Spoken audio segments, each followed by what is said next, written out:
السلام علیکم ورحمۃ اللہ وبرکاتہ۔ آج 16 مارچ 2020 میں ابوظبی سے محمد شعیب حسینی یہاں پر امامت کرتا ہوں۔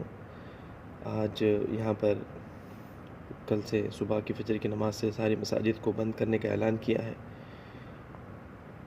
قرآن پاک میں اللہ تبارک و تعالیٰ کا ارشاد ہے وَلَنُذِيقَنَّهُم مِّنَ الْعَذَابِ الْأَدْنَىٰ دُونَ الْعَذَابِ الْأَكْبَرِ لَعَلَّهُمْ يَرْجِعُونَ۔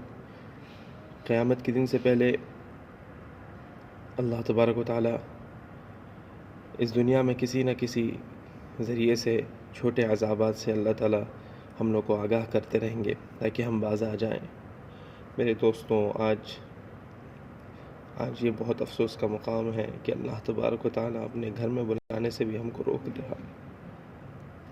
یہ اللہ تعالیٰ کی طرف سے مار ہے میرے دوستوں، میرے عزیز دوستوں۔ میرا دل چاہتا تھا کہ میں آپ لوگوں کو بتاؤں، ہم لوگوں کو ایک بار اپنے دل سے سچی توبہ کرنی چاہیے اور اللہ سے رجوع کرنا چاہیے کہ اللہ ہمارے گناہوں کو معاف فرما، سارے عالم کے احوال کو اللہ تبارک و تعالیٰ عافیت کے ساتھ درست فرما اور ہمارے اعمال کو اللہ تبارک و تعالیٰ قبول فرما۔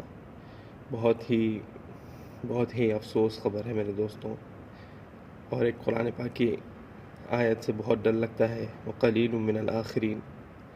بہت تھوڑے ہوں گے میرے بھائیوں، بہت تھوڑے ہوں گے آخری زمانے میں کامیاب ہونے والے۔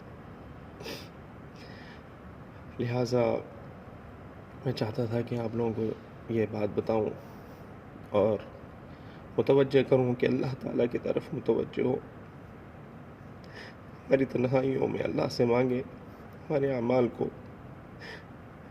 اللہ تعالیٰ قبول فرمائے۔ السلام علیکم۔